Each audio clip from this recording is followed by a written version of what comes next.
So welcome everyone to the first meditation group of 2024.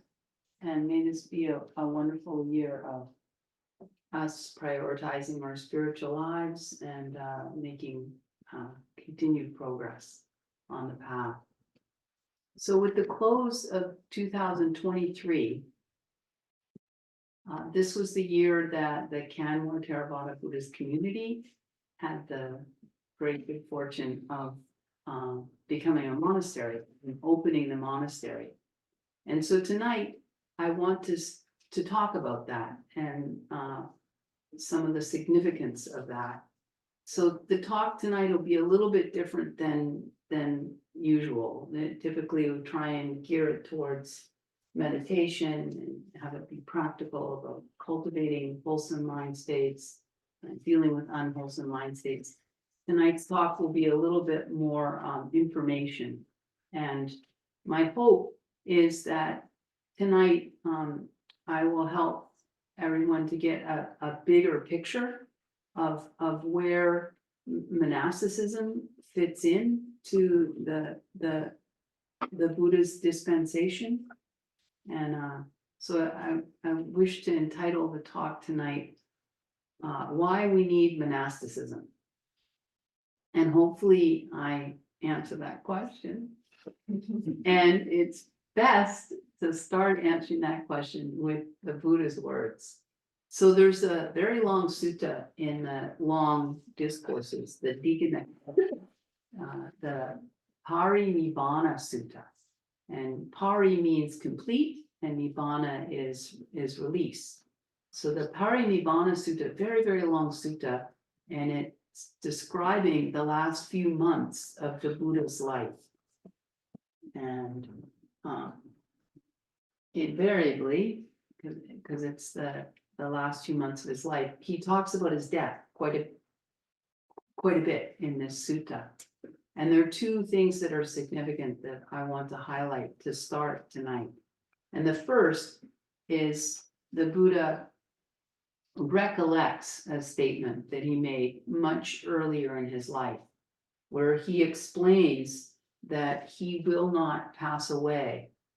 He won't die until he's established this fourfold community.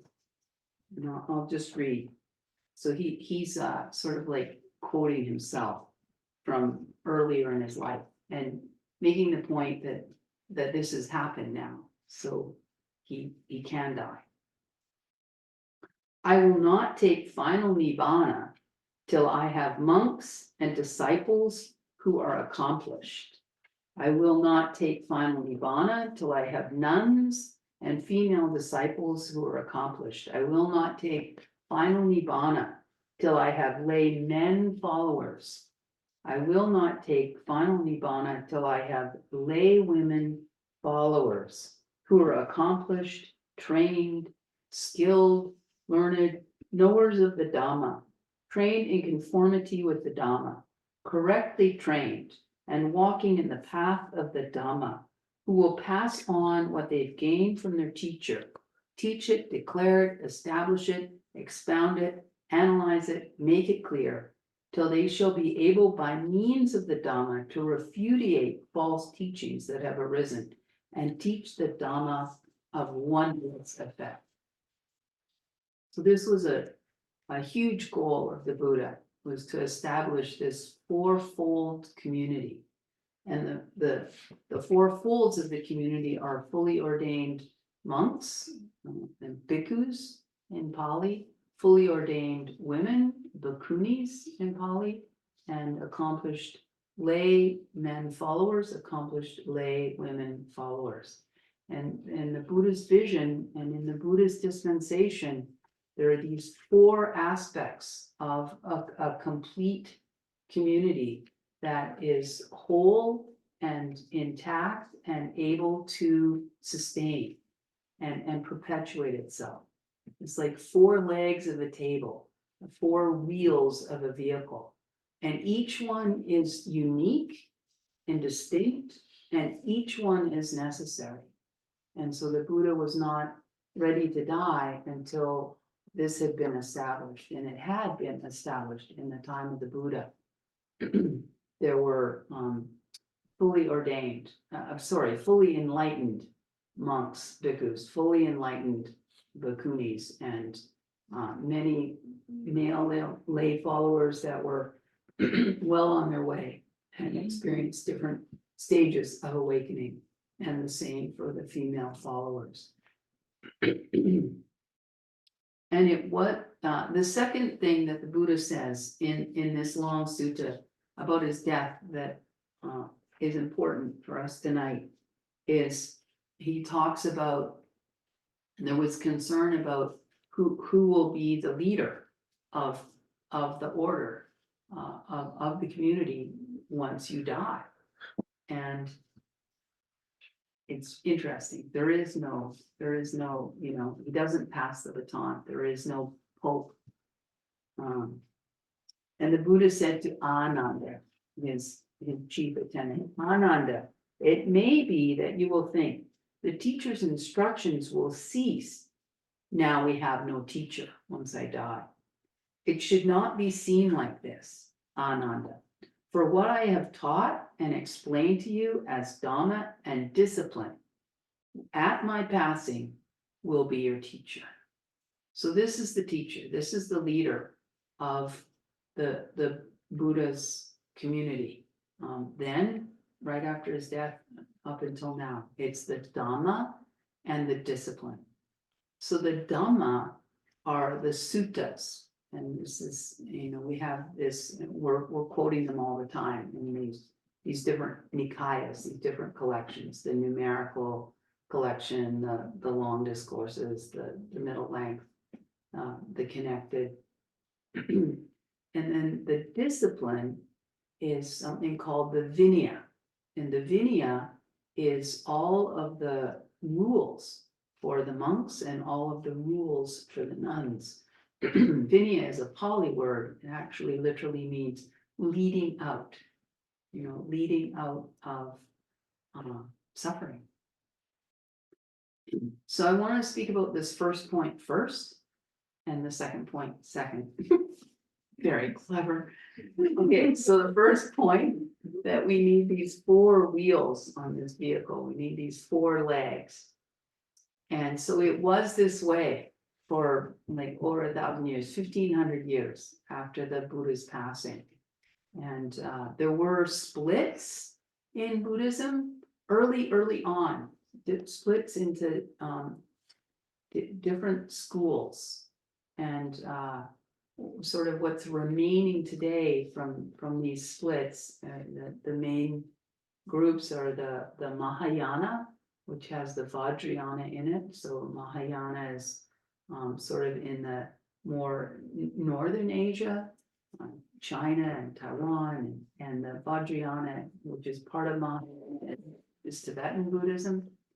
And then the other main school is Theravada, which we're a part of, which is in southern Asia.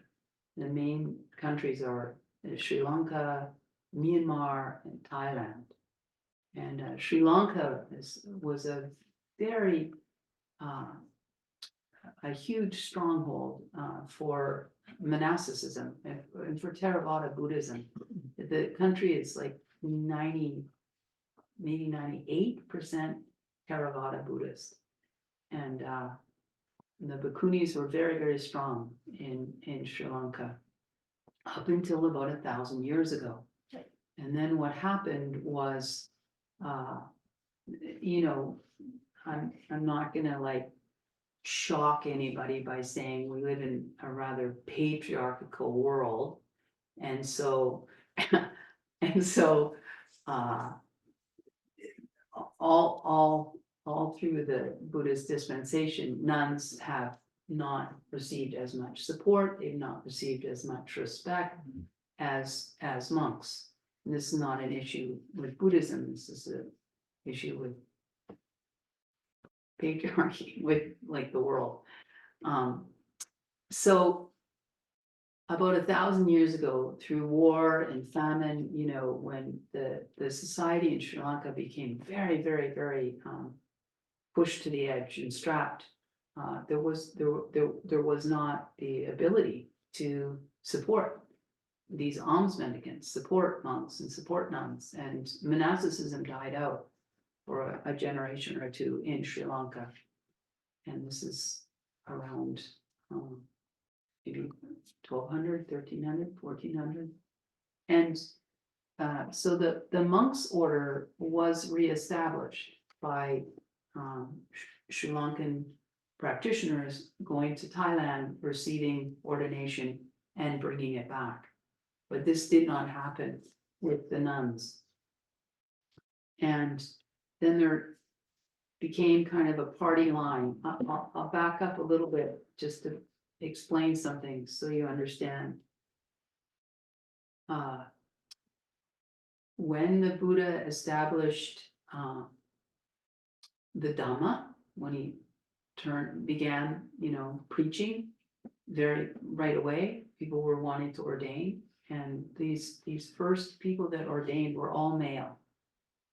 And about 5 years, it's debatable, 5 years, 6 years, 10 years into the establishment of Buddhist monks, it was actually his aunt that appealed to him to go forth and to ordain. And the Buddha was reticent. And more scholars are realizing that probably this was because the Buddha was not convinced that it was yet strong enough and safe enough to support female monastics, because the male monastics at that point were just sleeping under trees, and sleeping out in fields. And this, you couldn't do this as a female in ancient India. In ancient India, at the time, a woman had to be connected to a man. It had to be, or they, if they weren't, they were like finding, $100 bill on the ground. Like they just, a man would just rape you, and there's no issue, because you don't belong to either, you're free game. I feel like I'm getting a little bit sidetracked here. So anyway, this is why the Buddha was reticent initially to have women become ordained. Are there going to be places for them to stay, and are they going to be safe? The reason I'm explaining this is because initially the Buddha ordained monks, and then initially, like later, a few years later, into the beginning of Buddhist monasticism, when women started to be ordained, they of course were ordained by monks because there weren't any nuns. So the first generation of nuns was ordained by monks. And then the second, the third generation of nuns was ordained by nuns, and that was confirmed by the monks' order, witnessed and acknowledged and accepted. So very often this would happen with the Vinaya, with the rules that the Buddha was laying down. They're just like the laws today. They're in response to what's going on in society. Like now we're needing to have laws around AI because that's what's emerging. And so the Vinaya is the same. It's like laws. And so it was in response to issues within the community that these different rules would get added on. And so there are many situations where the Buddha would lay down a rule, and then just like the law, you realize, oh, that doesn't actually capture all of the situations, and then these laws would get amended and tweaked, because you'd realize, oh, there's this loophole, oh, this condition hasn't been covered, etc., etc. So often when the Buddha would lay down a law and then he would change the law, he would rescind the original. And yet with bhikkhuni ordination, he didn't. And this is significant because the argument today for many monks and even some female practitioners that aren't yet accepting full ordination for bhikkhunis, that the argument against it is that we don't have nuns, therefore we can't make nuns. And yet scholars are showing that you can go back to the original, before there were nuns, the nuns were made by the monks. And we can return to that. And another argument for bringing back full ordination for women is that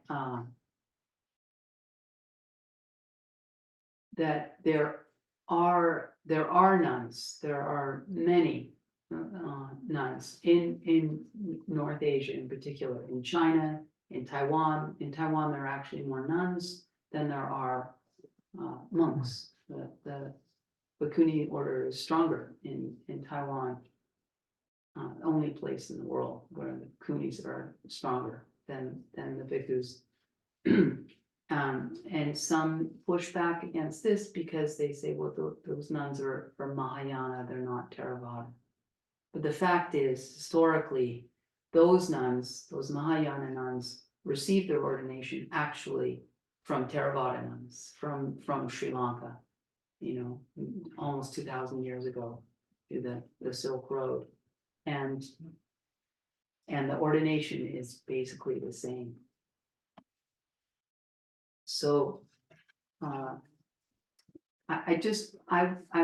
wanting people to understand the lay of the land, that there is some argument against full ordination for women in Tibetan Buddhism. It's yet to really come into being. There are some very accomplished, prominent, fully ordained Tibetan bhikkhunis, but they have all received their ordination through Taiwan and Hong Kong, nothing in Tibet.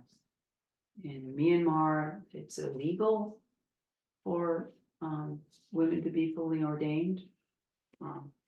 So much so, a woman I know who's Burmese, who was fully ordained in Sri Lanka, had to return, chose to return to Myanmar as her father was dying, and she was put in jail and tortured for wearing monks' robes.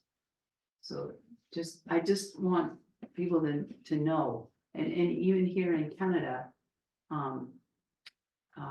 all of the Canadian male monasteries, like none of them would come to a bhikkhuni ordination and support it. They just won't. They won't publicly support full ordination for women. So all of the bhikkhunis that I know, all of us have received our ordination through Sri Lankan monks, myself included. The whole ordaining sangha for me were all Sri Lankan. Yeah, I even had a senior Canadian bhikkhu explain to me that that just full ordination for a woman is impossible. And he says to me, we need a Buddha. We would need like a new Buddha. And in my head, I'm like, we have a Buddha. And he ordained women. Anyway, I don't want to go on and on about it, but I did want to talk about it and talk about the Buddha's vision was for these four wheels, and all four are really important. And in that the lay women here and the lay men here, you're essential, and so are the fully ordained females. It's essential for the health of Buddhism. So even to get a broader picture about why do we need monasticism, because I've just been sort of harping on the bhikkhunis, the females, but why do we need monasticism, I think brings us to the second point that the Buddha is saying in the Digha Nikaya, where he talks about the leader of the Buddha's dispensation will be the Dhamma and the discipline.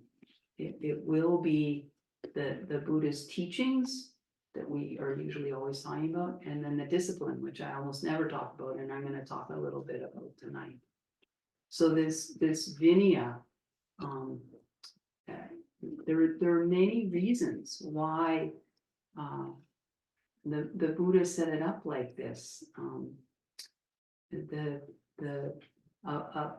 A person in robes, it's actually in the sutras. A person in robes is a heavenly messenger. The Pali is Deva Duda. Deva Duda. Duda is messenger, and Deva is divine, heavenly. And very often it gets described this scenario like it was the Buddha that we're living in the time of Gautama Buddha. But it actually wasn't Gautama Buddha that had this experience. It was Buddha, several Buddhas before Gautama, Vipassana Buddha. But there's a very powerful mythological story that really happened, and that where the Buddha to be, before he was fully awakened, Vipassana, encountered these 4 heavenly messengers. And there are many descriptions of Gautama Buddha, the Buddha that we're under, responding to the first 3. But this 4th one, this is actually Vipassana Buddha that it happened with.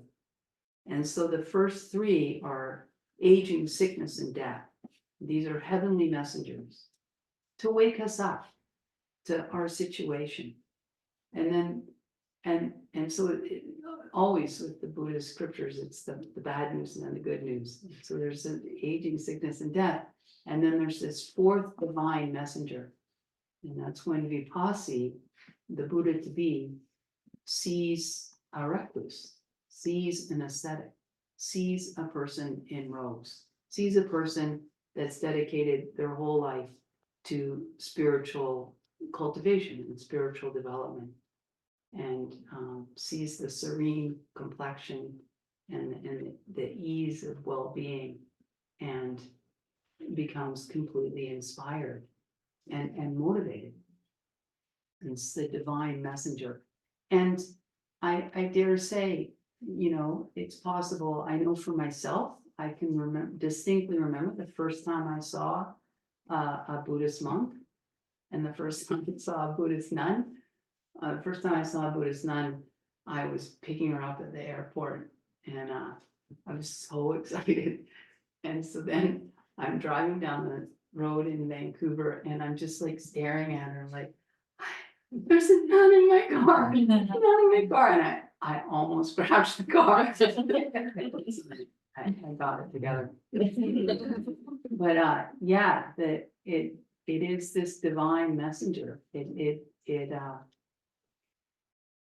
And the reason it's a divine messenger is because it's an archetype. It's holding this symbolism of the beauty and the purification and the potential of the human mind and of the human life.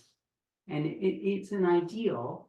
And then we have these flawed people like me, wearing the robes, but the robes themselves are the ideal, and the shaven head, and it's an archetype, a symbol of an alternate way. And one of the most powerful aspects of that symbol is this idea of renunciation and relinquishment, and showing contentment with little, and fewness of wishes, and being easy to look after. I'll never forget hearing Ajahn Sona talking about this aspect of the Dhamma discipline, and he was talking about hopefully the monk, the nun, it's kind of like having a cat. You just have to feed it every day, and you're good to go. And it should be easy and straightforward and simple. just like having a cat, just make sure you feed it every day. Yeah, so it's this beautiful symbol. I was reading an article, theme of this talk in Lions Roar, and it was about why do we need monasticism, and they were interviewing Bhikkhu Bodhi, who's a scholar, American monk, and he's the one who's translated most of these collections that we're reading from. He didn't actually translate this one, but most of them he has.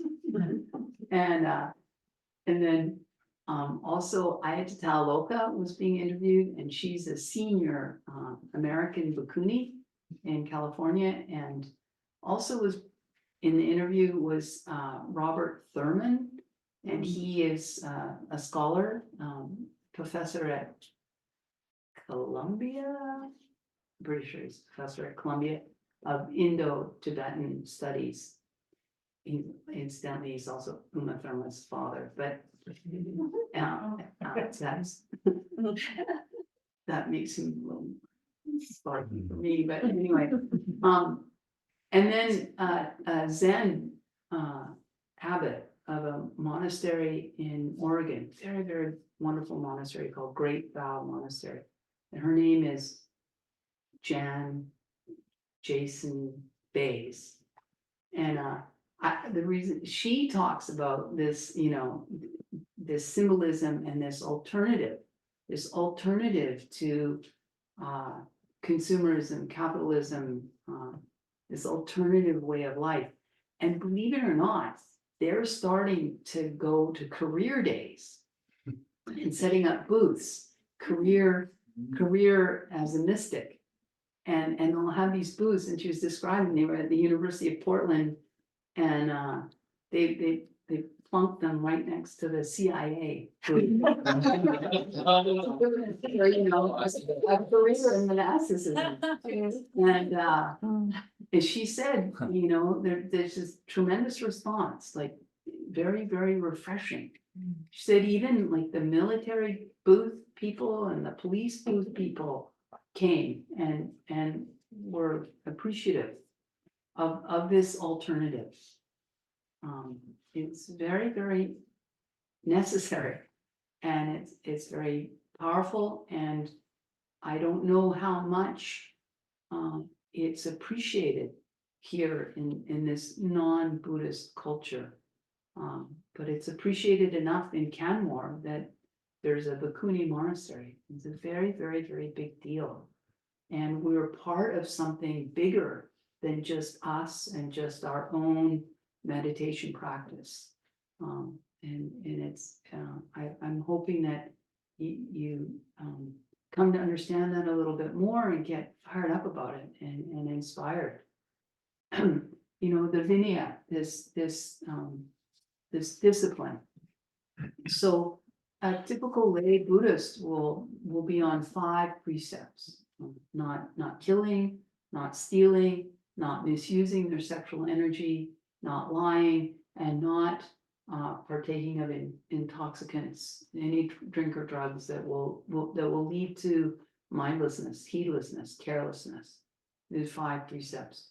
And then someone that is perhaps living in a monastery, certainly someone like Sarah that becomes an anagarika, they take on 3 additional renunciant precepts, and then they're on 8 precepts. And in the 8 precepts, the 3rd precept about not misusing your sexual energy becomes more renunciant, that we won't engage in any sexual activity. And then the other 3 renunciant precepts are that you don't eat any substantial food after the middle of the day, solar noon, and that you don't partake in entertainment or any kind of beautification.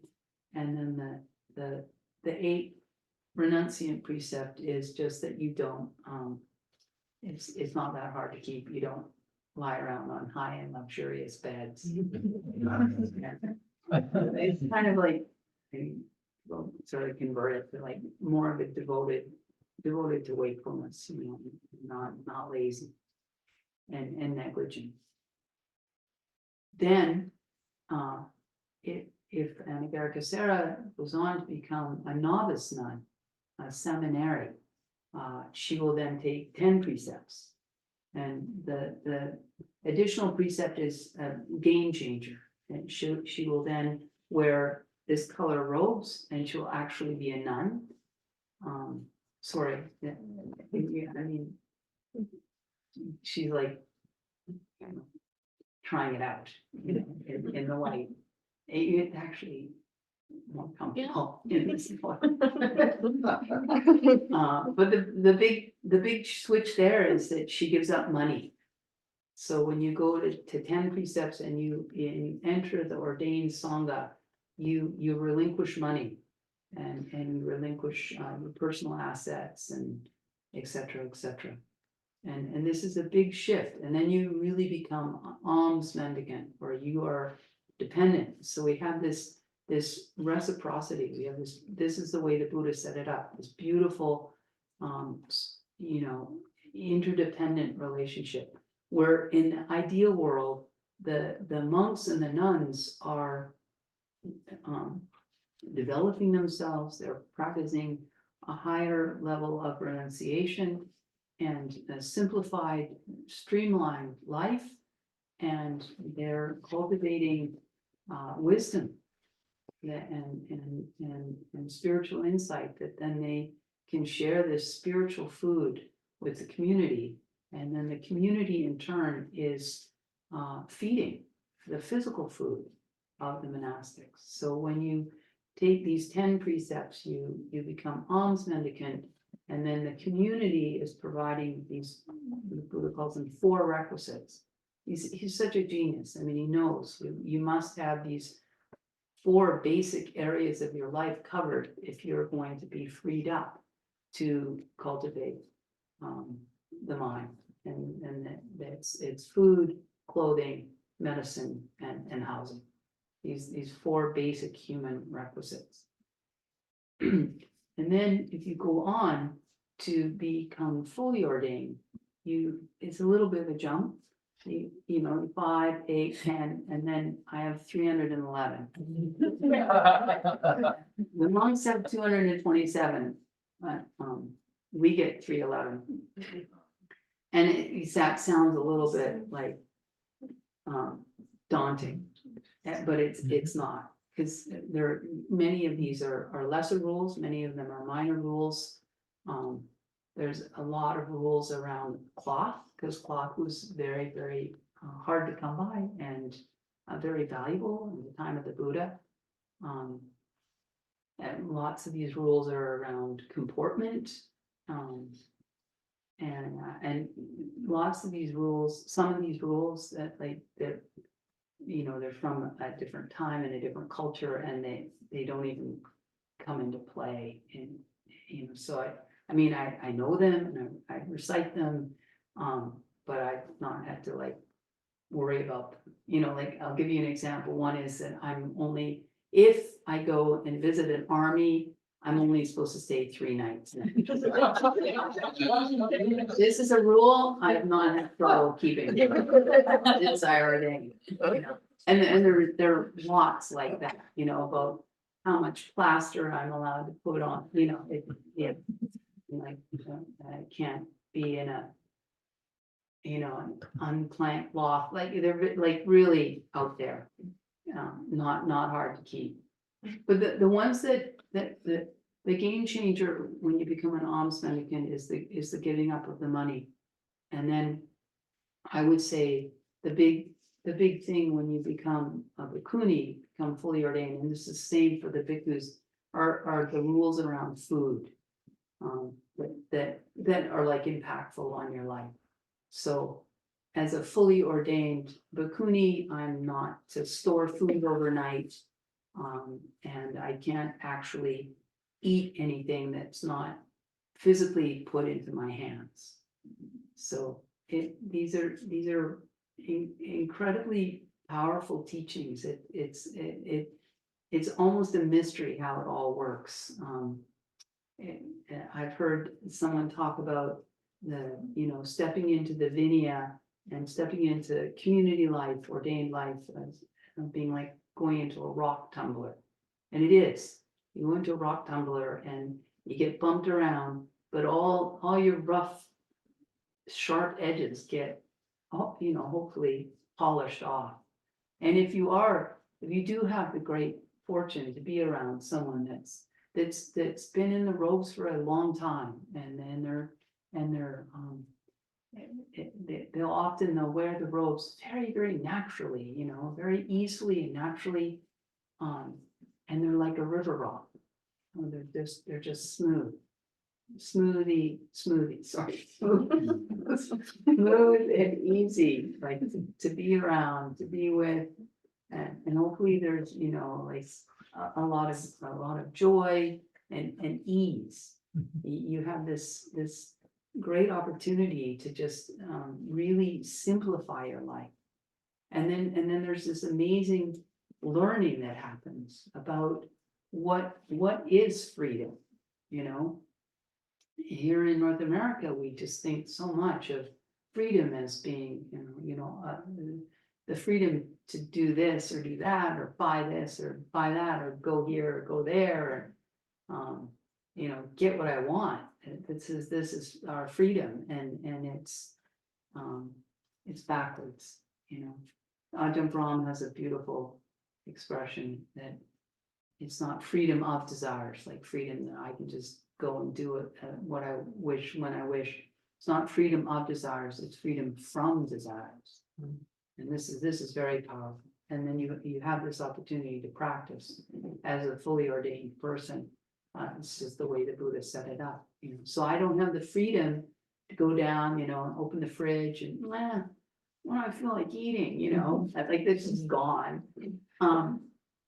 But it's not. I'm actually more free, right? Like I never have to think about what I'm going to eat. It's a different kind of freedom, but it is a huge space. You never think about what you're going to eat because someone else is doing that. They're making the meal. So you don't think, and not only do you not have to think about it, I don't have to figure out how to make it. I don't need to know what ingredients go in. I don't need to go to the store and get it. I don't, it's incredible freedom. Yeah. Sounds like my wife is a Buddhist nun. It's pretty awesome. Yeah. You do all the cooking. Yeah. She does all the cleaning though. And the other reason, so this whole idea of the archetype, and then this Dhamma discipline, this discipline that fully ordained monks and nuns live with. So, ideally, and the end result is that they are living a life that's more renunciant and more prescriptive. And that they do become these river rocks, that these rough edges get smoothed out and knocked off, and then they become really, really trustworthy. The hope is that they are doing their best to keep these rules and to follow what the Buddha set up, and then they become trustworthy. And the Buddha said, one of the reasons, there are 10 reasons for him to establish the discipline, the Vinaya. But one rule, one purpose and outcome is that then people will follow this prescribed life with these rules, and it will spark and feed faith in lay people. And another reason for these rules is many of them are quite arbitrary, but it's just so that a group of individuals can live together. So we agree that we'll just live by these rules. and it works, because everyone's on the same page. Yeah. Another very, very important reason that the Buddha is saying that the Dhamma and the discipline will be the leader of the Buddha's dispensation is, the Buddha was adamant about this, that the Dhamma is priceless and that the Dhamma be offered free of charge. The Dhamma be freely offered, and that money is taken out of the equation, and that we operate on an economy of gifts and an economy of generosity. And this is, to me, in the West, in North America, this is one of the most pressing and crucial aspects of why we need monasticism, that the Dhamma is being offered free of charge. Is what has happened in North America is much of the Dhamma has come not through monastics, but through lay teachers. You know, many of the very early teachers were lay, like Suzuki Roshi and Chongyun Tengpa Rinpoche, and Joseph Goldstein. You know, these are some of the early people that had been in the East and brought the Dhamma to the West. And so one of the ways that the Dhamma is being shared in the West is through some of these big meditation centers, Spirit Rock and Insight Meditation Society and near Boston. But all of them are charging. They're charging money for attending the retreat, and then you know, it's often voluntary what you give to the teacher, but still it's still set up in a monetary exchange. And this is, the Buddha is very, very clear that it's essential that Dhamma is being offered freely, and that money is not in the equation, so that the teacher is never reticent to say something that is in the Dhamma, in case, you know, it's not going to be popular, or then people won't come, or whatever. It's very, very important that money is extracted from what we're doing here tonight. Yeah, the Dhamma. You know, this was so clear to me, even as a young person. I was a serious classical musician and spent my summers at the Banff School of Fine Arts. And I was there and always the Canadian brass. People know the Canadian brass. It's this was famous brass quintet, and they were all like way hip, cool, and they had all spent time in India and were transcendental meditation practitioners, and a couple of them were teachers. And we were at a party, and I was like 16 years old, and I was super interested. And then Eugene Watts, the trombonist, was like, well, I can teach you, you know, then tells me the fee. And I'm like, fee? Why would there be a fee? If you're saying this is truth and this is like life-changing, I was so upset. So we had this big long discussion. I was 16, and he wasn't supposed to, but I convinced him, and he taught me without the fee. I wasn't supposed to say, but that was like almost 50 years ago now. Yes. Yeah, I think it's to a clear mind. It's clear that the truth. If it's truth, if it's like going to change your life, this should be available. It should not have a price tag on it. This is a terrible thing, an atrocity, actually. So, yeah.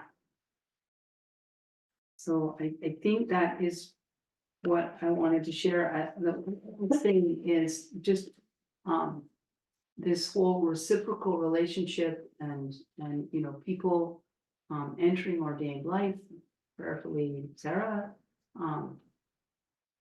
it's essential. I think it's necessary, and it plays an important role in our society, in our culture, and part of it, the way the Buddha set it up was that for the monastics to have retreat time every year. And historically in India, this was during the monsoons because it was the ideal time for the monks and nuns not to be walking all over the place because they were ruining the crop with all of the rain. So, and it's actually called the rains retreat. But we are going to have a snow retreat here in Canmore, and many monasteries in North America do it that way. They don't have the meditation retreat time during the monsoon season because of just our climate we live in. It's a very busy time, and we match it to the climate. So next week we will start a 3-month meditation retreat, and you all will be supporting that with your own personal practice and different people that perhaps will bring Donna. Thank you, Glenn.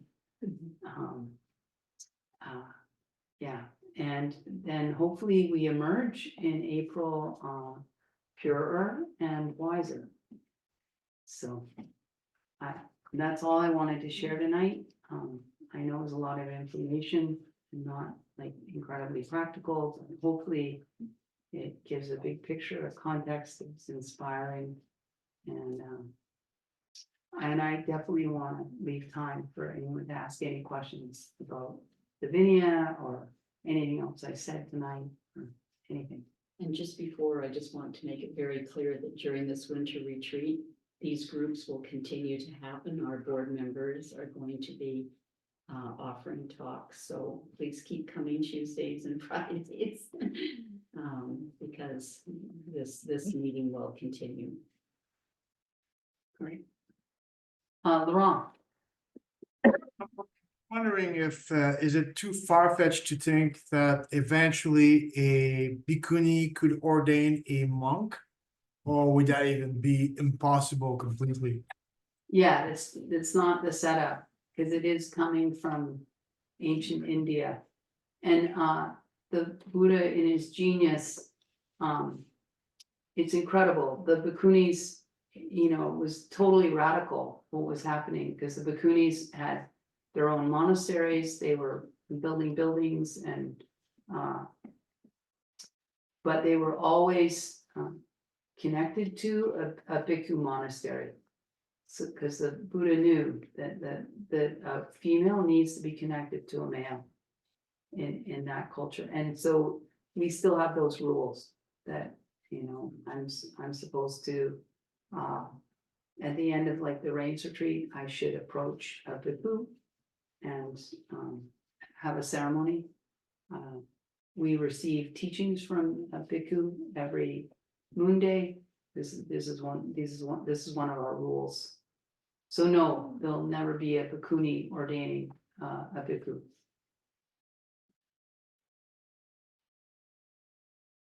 Scott. I was wondering what you would think about, there's a lot of Buddhist practitioners that provide online content. So somebody like Tara Brock. Mhm. So at the beginning of her podcast, she says, we offer these podcasts freely and your donations are gratefully accepted. So in an online community where the lay people can't bring alms physically, you know, to somebody that lives in Washington, DC, then is that like, what's your comment on that? Is that still, because there's an exchange on money, does that still go against the No, that's wonderful, because they're freely offered, and then if you wanted to make a donation, oh, this is great. so if somebody puts a price tag on something, like says you know, you can come to this seminar, but For it's gonna. $250. Yeah, Yeah, that's where you take the Yeah. exception. yeah, And then Thanks. it's excluding a lot of people who don't have the monetary means, right? So it's excluding those people, as well as what Ayya was saying, that it might color what somebody feels comfortable teaching. But the big thing for me is the exclusion factor with money. yeah, it's huge. Some of these bigger, meditation facilities in the United States in particular, they're doing all of this training on diversity and, reading all these books, blah, blah, blah. And, I went to a Goenka retreat. Goenka is a lay teacher, he passed away not that long ago. And everything with Goenka is offered freely. It's totally Dana based. I went to a Goenka retreat just north of Toronto, and there were about 90 people, 95. There were 12 languages. It was, Cantonese, Mandarin, French, Farsi, Russian, 12 languages. It was so diverse, and I was by far like the oldest. They were all young. No problem with diversity. The issue, if you want things to be diverse, then don't charge money, and then it will be diverse because it's accessible. Yeah. Yeah, Glenn. I had a bunch of stupid questions, but I think this one's okay. What is the female monks called again? Bhikkhuni. Bhikkhuni. So you're not allowed to have female monks. How do they feel about like Tara, like the goddess Tara? 'Cause she's a female. Yeah, and Kuan Yin. And Kuan Yin. And those are, yeah, it's very, very interesting. In Tibetan Buddhism, there's so much representation of the female in the teachings and in the art, so much, more than Theravada, and yet there is not representation of the female in leadership and in ordination. Yeah. Yeah. I was just gonna say there's different ways of offering back for your teachings. And in the other monasteries for monastics that would take money, you can make an offering to the monastery in a donation box. You can bring food to the monastery. You can come for the spring cleanup and Yeah, rake the yard exactly. and paint. Exactly, So you can still feel good about coming. You exactly, don't have money in your Exactly. pocket, you can contribute. totally. You Tell can your buy save, friends. you can buy save on cards and Yeah. free gift donations. Yeah. Thanks to Kristen for organizing the program. So way to go.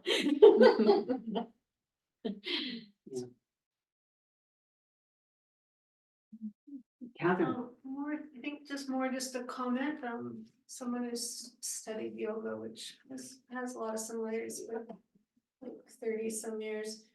I think historically, there was an intellectual understanding of the masculine and feminine, Shiva, Shakti, Ida, Pingala, moon, sun. Mhm.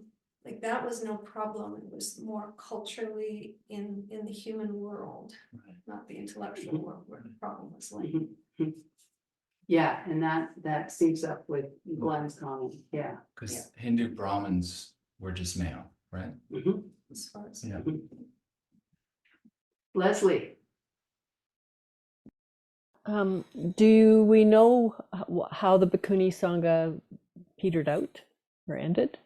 yeah, same as the Bhikkhu Sangha in Sri Lanka in particular, from war and famine. The society just couldn't support monastics for a generation or two. Yeah. And what about in Thailand or? In Thailand, I'm much less clear. I don't know that the Bhikkhunis were ever very strongly established in Thailand. Mm. Or in Myanmar. There's slight, there's some art that shows Bhikkhunis, and there's, This is something Ayya Ahimsa knows a lot about, but it's nothing like what there was in Sri Lanka. Yeah. Yeah. Catherine, This is a question. The four, I can't remember what you call them. Wheels, Yeah. parts of the wheel. Which discourses are they in, like in which suttas? the Digha Nikaya, the Parinibbana Sutta. Yeah, and that's Digha Long Nikaya discourses. 16. So the long discourses, Long discourses, 16. like chapter 16. Sutta number Oh, 16. sutta There's 16.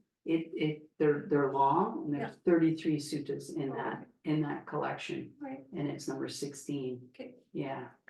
Where the Buddha talks about, I won't die, you know, I'm not ready to do parinibbana until this is established.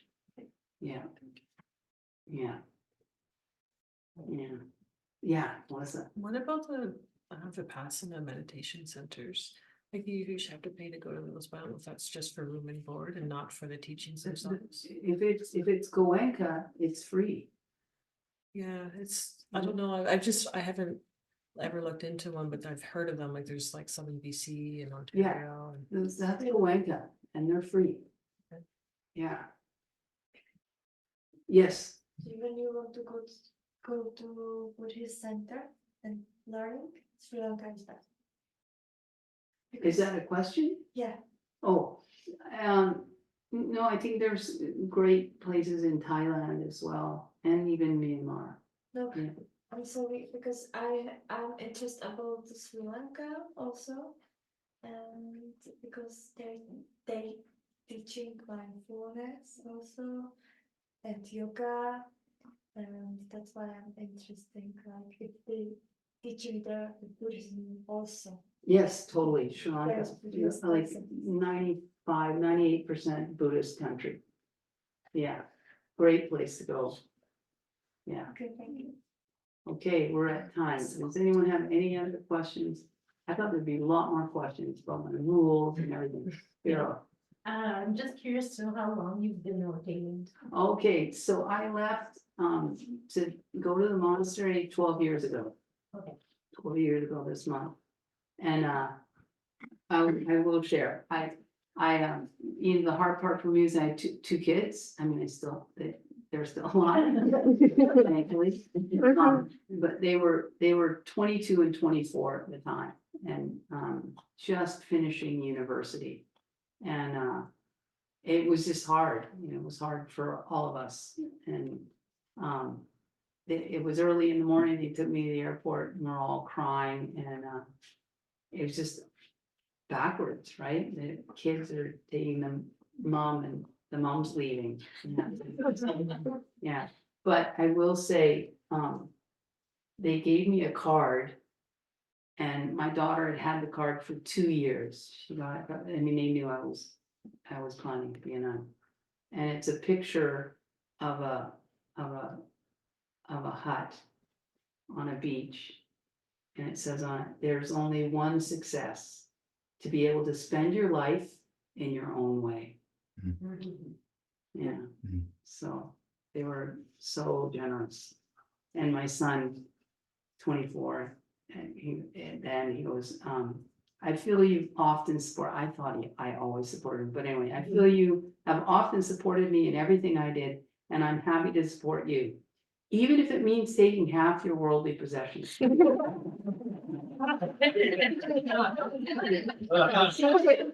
Maybe Catherine.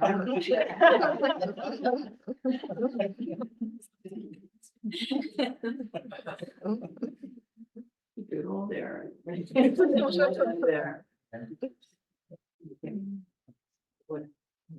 Verse number 1. So we'll end with the Brahma Vihara of metta, loving friendliness. May you be well. May you be happy. May you be peaceful. May you be loving. May you be calm. May you be safe. May no problems come to you. May no difficulties come to you. May no harm come to you. May you meet with spiritual success. May you have the patience, the courage, the strength, the determination, the inner clarity and the wisdom to meet and overcome the inevitable problems in life, to meet and overcome the inevitable difficulties in life, to meet and overcome the inevitable frustrations in life, and to meet and overcome the inevitable failures in life. May the whole of our hearts be filled with loving friendliness. May every cell of our bodies be filled with loving friendliness. May every level of our consciousnesses be purified by loving friendliness. May we build a healthy, happy aura of loving friendliness all around us, through which no evil thought, word, or deed may penetrate, but from which loving friendliness may radiate in all directions, and may we be protected. And may the merit of our practice be shared with all sentient beings and unnamed. Therese, please. Laura, Justina, Emily.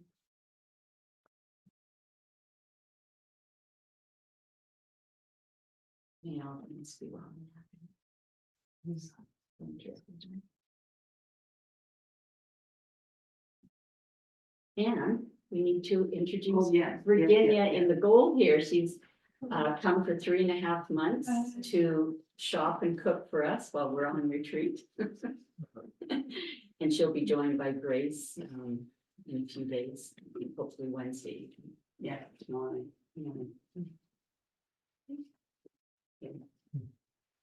Okay. Have a great retreat, everyone. Thanks, Suzanne, so much. See you Yeah. in 3 months.